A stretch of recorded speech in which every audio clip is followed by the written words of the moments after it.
Hello students, last topic में, last lecture में, last video lecture जो मैंने आपको दिया था उसमें हमने आपको न्यूटन सेकंड लॉ और लीनियर मोमेंटम के बारे में एक्सप्लेन किया था। हालांकि बहुत सारे टॉपिक्स ऐसे हैं जो कि इस बार पोर्शन से डिलीट हो चुके हैं, जैसे न्यूटन सेकंड लॉ है या इम्पल्स है, ये टॉपिक्स डिलीट हो चुके हैं। मगर फिर भी कुछ बेसिक कॉन्सेप्ट जानना जरूरी है, क्योंकि इसके बिना चैप्टर पढ़ना थोड़ा मुश्किल हो जाता है। तो आज का हमारा टॉपिक होगा conservation of linear momentum. Okay, so today's topic is conservation of linear momentum. Conservation of linear momentum. इसके बारे में आप क्लास 9 से पढ़ते आ रहे हो। मोमेंटम के बारे में लास्ट वीडियो लेक्चर में मैंने एक्सप्लेन भी किया था आप लोगों को। सो कंजर्वेशन ऑफ लीनियर मोमेंटम बस सिंपल सा स्टेटमेंट है। ये कहता है कि फॉर एन आइसोलेटेड सिस्टम, अगर सिस्टम हमारा आइसोलेटेड है, isolated means free from external forces, जो कोई भी एक्सटर्नल फोर्स का जितना सम होगा सब जीरो होगा, that is meaning of isolated. So for an isolated system the total linear momentum is conserve, the total linear momentum is conserved.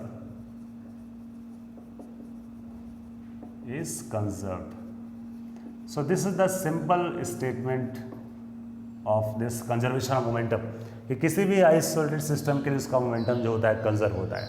Isolated का मतलब कि टोटल फोर्स का सम जीरो हो। ठीक है, सिस्टम मीन्स कह सकते हैं, system means collection of large number of particles, that is known as system. Okay, अब इसको हम लोग प्रूफ करेंगे। काफ़ी सिंपल प्रूफ भी है इसका, आप देख सकते हो, बहुत ही सिंपल तरीके से प्रूफ किया जा सकता है। अब जैसा कि प्रूफ करने के लिए न्यूटन सेकेंड लॉ को हमें यूज़ करना पड़ेगा। So according to Newton's second law, जो कि आप पढ़ चुके हो, सो न्यूटन सेकेंड लॉ के अकॉर्डिंग हम लोग कह सकते हैं कि force is equals to D P by D T, total external force acting on system is equals to rate of change of momentum.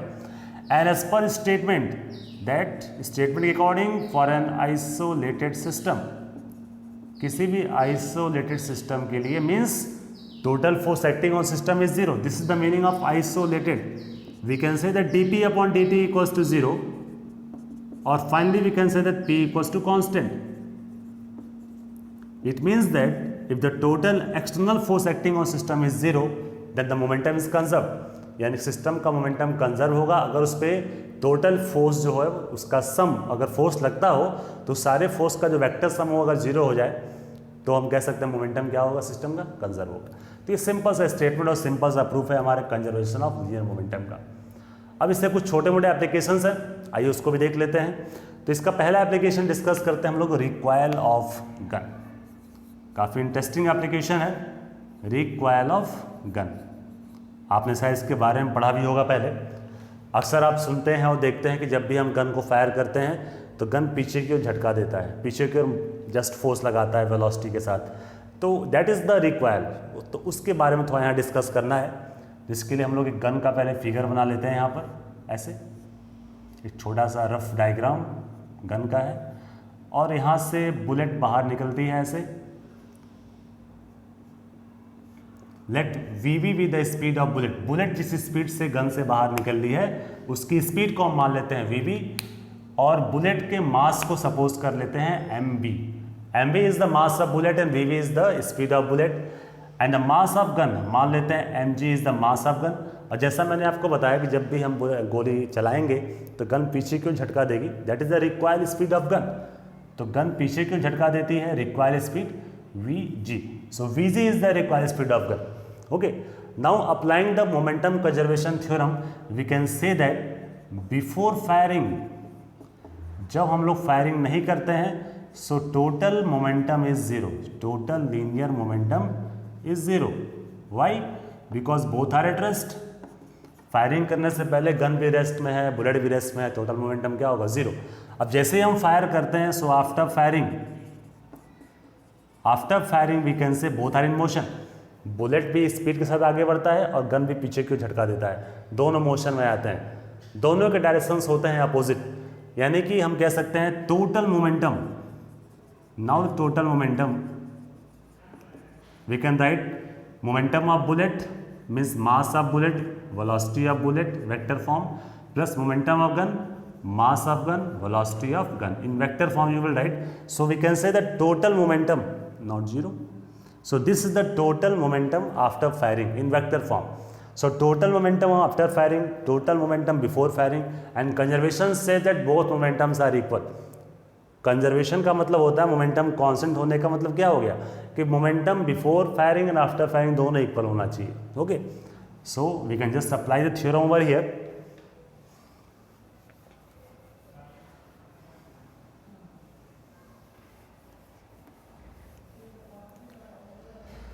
So finally we can say that momentum before firing 0 equals to momentum after firing. This is mgvg plus mbvb. And finally we can write it like this, that mass of gun, velocity of gun equals to negative of mass of bullet, mass of gun and velocity of gun, like this. Okay, or we can write that velocity of gun equals to negative of mass of bullet divided by mass of gun into speed of velocity of bullet, like this. So this is the formula that we are getting over here. अब ये formula, ये total application पहले तो हमारा momentum conservation का ही है कि momentum before firing after firing दोनों इक्वल होता है.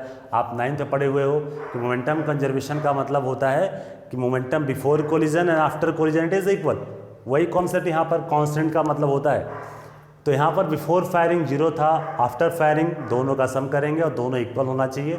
इक्वल करेंगे तो speed velocity of gun equals to negative of velocity of bullet. So this negative sign, पहली बात तो ये है कि नेगेटिव साइन ये शो करता है कि दोनों की वेलोसिटीज अपोजिट डायरेक्शन में है. बुलेट और गन, फिगर देख सकते हैं, बुलेट आगे जाएगा तो गन पीछे की ओर झटका देगा, तो दोनों के डायरेक्शन अपोजिट है. दूसरी बात, गन और मास, गन का मास और गन का स्पीड वेलोसिटी दोनों इनवर्स प्रोपोर्शनलिटी में है. इसका मतलब गन का मास जितना ज़्यादा होगा रिक्वायर्ड वेलोसिटी उतना ही कम होगी, झटका उतना ही कम लगेगा. ठीक है, इस वजह से गन के मास को जितना ज़्यादा हो उतना कम झटका लगेगा, फायरिंग करने में आसानी होगी. ठीक है, यही रीज़न होता है कि इसका जो सेकेंड एप्लीकेशन हम डिस्कस कर सकते हैं कि जब भी सोल्जर्स बंदूक फायर करते हैं तो अक्सर कंधे से टच करके फायर करते हैं, आप देखते होंगे. ठीक है, तो कंधे से टच करके फायर करने का पर्पज़ यही है कि जब भी गन को हम कंधे से टच करके फायर करते हैं तो हमारे बॉडी का मास गन के मास के साथ ऐड हो जाता है. जब गन के मास के साथ हमारा बॉडी का मास ऐड हो जाएगा तो ओवरऑल गन का मास बढ़ जाता है, और जब गन का मास बढ़ जाएगा तो जो रिक्वायर्ड वेलोसिटी है, जो झटका लग रहा है पीछे, वो कम लगेगा, चोट कम आएगी, अब फायरिंग आसानी से होगी. इसी वजह से सोल्जर्स क्या करते हैं, कंधे से टच करके फायरिंग करते हैं उसको. Okay, so these are few basic applications of conservation of momentum. They are many more application, बहुत सारे एप्लीकेशंस और भी हैं जो आप खुद से पढ़ सकते हैं. जैसे कि जब भी हम नाव से जंप करते हैं किनारे पर तो नाव पीछे की ओर झटका उसे पीछे की ओर हल्का सा मूव करती है. ठीक है, तो ये सब एप्लीकेशंस कंजर्वेशन के बेस पर ही हैं. तो छोटे मोटे एप्लीकेशंस आप खुद से भी पढ़ सकते हो. ओके, अब इसमें क्या है, कुछ बेसिक न्यूमेरिकल्स हैं, तो एक दो छोटे मोटे न्यूमेरिकल्स मैं डिस्कस कर दूंगा नेक्स्ट वीडियो लेक्चर में. ओके, सो आई होप कि आपको समझ में आया होगा. इसको पढ़िए, नोट्स बनाइए, कुछ बेसिक क्वेश्चंस को सॉल्व कीजिए. नेक्स्ट लेक्चर में हम लोग apparent weight of a man in a lift, इस कॉन्सेप्ट को पढ़ेंगे. कुछ टेंशन फोर्सेस के बारे में पढ़ेंगे, काफ़ी इंपॉर्टेंट है. Okay, thank you.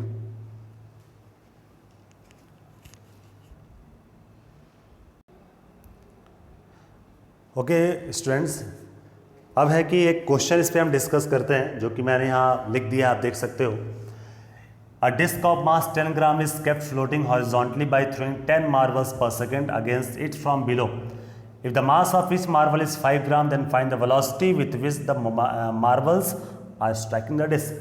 काफ़ी इंटरेस्टिंग क्वेश्चन है ये. क्वेश्चन IITs में आ चुका है, तो आइए इस क्वेश्चन के बाद डिस्कस करते हैं. मोमेंटम के बेस पर ही है, momentum conservation, force, Newton second law, इन सब का यूज़ यहाँ पर करना होगा. तो एक छोटा सा एग्जाम्पल आपको हम बता के समझा दें कैसे करना है. तो इसमें क्या है कि disc of mass 10 gram is kept floating horizontally. So let us suppose that here is a disc and the mass of disc is 10 gram. Okay, this is a big disc over here, और इस disc का मास कितना है, 10 ग्राम है. और यहाँ पे floating मतलब हवा में रुका हुआ है कह सकते हैं. By throwing 10 marbles per second against it from below, नीचे से मार्बल्स को थ्रो किया जा रहा है.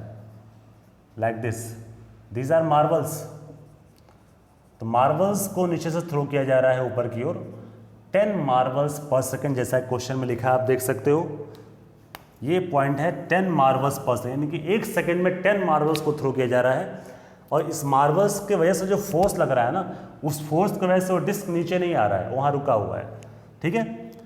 तो mass of each marble is 5 gram. हर मार्बल का जो मास है वो 5 ग्राम है। तो find the velocity with which the marbles are striking the disc. तो मार्बल्स जो हैं ये किस स्पीड से डिस्क पे स्ट्राइक कर रहे हैं, ये आपको बताना है, ठीक है। तो इसमें क्या करते हैं, पहले हम फाइंड करते हैं। ऐसे मान लीजिए एक मार्बल गया, ये डिस्क यहाँ बना रहे हैं ऐसे स्ट्रेट लाइन मान लो, तो एक मार्बल इस पे स्ट्राइक किया तो उसका मोमेंटम हो गया mv, फिर स्ट्राइक करके वापस आएगा, ठीक है। इस क्वेश्चन में हम लोग को सपोज कर लेना है, क्वेश्चन में लिखा भी हुआ है, मैंने यहाँ लिखा नहीं है, कि मार्बल्स जो स्ट्राइक कर रहे हैं वो नॉर्मली स्ट्राइक कर रहे हैं। They are striking the disc normally, बिल्कुल परपेंडिकुलर स्ट्राइक कर रहे हैं और वापस परपेंडिकुलर रिटर्न भी कर रहे हैं। उनके वेलोसिटी में, उनकी स्पीड के मैग्नीट्यूड में, वेलोसिटी नहीं, स्पीड में कोई चेंजिंग नहीं हो रही है, मैग्नीट्यूड ऑफ वेलोसिटी में कोई चेंजिंग नहीं हो रही है, ठीक है। तो जब ये मार्बल्स स्ट्राइक करेंगे तो इनका मोमेंटम हो जाएगा मास इंटू वेलोसिटी, और जब ये मार्बल्स स्ट्राइक करके वापस आएंगे तो इनका मोमेंटम हो जाएगा माइनस m इंटू वी, क्योंकि डायरेक्शन बदल जाएगा। स्पीड तो वही है, डायरेक्शन बदल जा रहा है, यानी कि वेलोसिटी बदल जाएगा, क्योंकि वेलोसिटी में डायरेक्शन भी होता है। तो हम यहाँ फाइंड कर लेंगे कि change in momentum, change in momentum of each marble, एक सिंगल मार्बल के मोमेंटम में कितना चेंजिंग हो रहा है ये हम पहले फाइंड कर लें। तो हम कह सकते हैं कि final minus initial. Direction positive negative ये अपने ऊपर है, किसी भी डायरेक्शन को पॉजिटिव नेगेटिव आप ले सकते हैं, साइन कन्वेंशन है। तो हम मान लो इसको नेगेटिव लेते हैं, इसे पॉजिटिव लेते हैं, या इसे नेगेटिव ले सकते हैं, इसे पॉजिटिव ले सकते हैं, इट डिपेंड्स अपॉन अस। तो change in momentum, final minus initial, this is final, this is initial, finally we can write 2mv। Okay, so change in momentum means this minus this, ये already minus है तो minus minus plus हो जाएगा। तो यहाँ bracket में लिख दे रहा हूँ मैं, mv minus minus mv equals to 2m। तो एक मार्बल के मोमेंटम में कितना चेंजिंग हो रहा है, 2mv, और 1 सेकेंड में 10 मार्बल्स थ्रो किया गया। सो चेंज इन मोमेंटम पर सेकेंड, चेंज इन मोमेंटम पर सेकेंड, यानी कि 1 सेकेंड में कितना मोमेंटम चेंज करेगा, 10 से मल्टीप्लाई करेंगे, 20 mv पर सेकेंड। यानी कि 1 सेकेंड में मोमेंटम जो मार्बल्स का चेंज कर रहा है वो कितना है, 20 mv पर सेकेंड। टाइमिंग हमने 1 सेकेंड लिया हुआ है, इसीलिए पर सेकेंड हर जगह लिखा जा रहा है। तो 1 सेकेंड में मोमेंटम इतना चेंज कर रहा है, तो 1 सेकेंड में कितना फोर्स अप्लाई करता होगा, force exerted by marbles per second, marbles per second. Time is 1 second, force is equals to change, rate of change of momentum. And since time है, आप 1 सेकेंड ले रहे हैं, तो change in momentum that is equals 20 mv, और timing is 1 second, so finally we can say f is equals to 20 mv। यानी कि 1 second में जितना फोर्स ये मार्बल्स अप्लाई करेंगे वो 20 mv के इक्वल होगा। और अगर ये डिस्क हमारा स्टेशनरी है, उसके लिए ज़रूरी है कि डिस्क का जो वेट है mg, ये इसके द्वारा लगाए गए फोर्स को बैलेंस करे। जितना फोर्स ये मार्बल्स अप्लाई कर रहे हैं उस फोर्स को इसका वेट बैलेंस करेगा, तभी वो वहाँ स्टेशनरी रह सकता है। यानी कि हम फाइनली लिख सकते हैं यहाँ पर, ये क्वेश्चन में हटा दे रहा हूँ अब। सो फाइनली हम लोग यहाँ लिख सकते हैं कि for disc to remain stationary, for disc to remain stationary, अगर डिस्क को स्टेशनरी रहना है तो जो फोर्स लग रहा है 20 mv इसके वेट के इक्वल होना चाहिए। मास मार्बल का 10 ग्राम दिया हुआ है, सॉरी डिस्क का, ग्रेविटी 9.8 ले लेते हैं, 9.8 मीटर पर second square, and 20 small m is the mass of marble 5 gram, and v हम लोग को फाइंड आउट करना है, ठीक है। दोनों साइड ग्राम है, ग्राम कैंसिल हो जाएगा, तो finally v is equals to, we can say 5 to 10, so 2 into 9.8 divided by 20, so 2 10 या 20 means 9.8 divided by 10, it is equals to 0.98 meter per second. So the speed with which the marbles are striking is equals to 0.98 meter per second. Okay, तो एक simple सा example था इसका, काफ़ी easy भी है, थोड़ा सा दिमाग लगाना है, ठीक है। देखिए अब यहाँ पर चीज़ और देखिएगा कि जैसे अगर आप इसको माइनस और इसको प्लस लेते हो तो आपका आंसर -mv आएगा, मगर माइनस तो भाई डायरेक्शन के लिए होता है ना, मैग्नीट्यूड तो हमारा 2mv ही रहेगा, ठीक है। तो अगर हम साइन को चेंज भी करते हैं तो भी हमारा रिजल्ट यहाँ पर मैग्नीट्यूड 2mv के इक्वल ही आएगा, ठीक है। माइनस साइन से कोई फर्क नहीं पड़ता है, बस वो डायरेक्शन को शो करता है। इस वजह से रिजल्ट कहीं भी गड़बड़ नहीं होने वाला है अगर आप साइन कन्वेंशन को चेंज भी करते हैं तो। Okay, so this is a simple example, I hope कि आपको समझ में आया होगा। ओके, नेक्स्ट लेक्चर में हम लोग अपरेंट वेट के बारे में पढ़ेंगे। Apparent weight of a person in lift, tension force काफ़ी इंपॉर्टेंट है, कंकरेंट फोर्स के बारे में पढ़ेंगे, और उसके बाद तो हम लोग फ्रिक्शन पे आ जाएंगे, क्योंकि मैक्सिमम चीज़ें आपके पोर्शन से डिलीट हो चुकी हैं। इम्पल्स है, न्यूटन सेकेंड लॉ है, न्यूटन फर्स्ट लॉ है, ये सब डिलीट हो चुका है, तो इन सब को डिस्कस नहीं करना है। जो फंडामेंटल्स बेसिक थे जिसका यूज़ आगे भी होगा, वो मोमेंटम वगैरह मैंने कुछ डिस्कस भी कर दिया है। नेक्स्ट टॉपिक में मिलेंगे। Okay, thank you.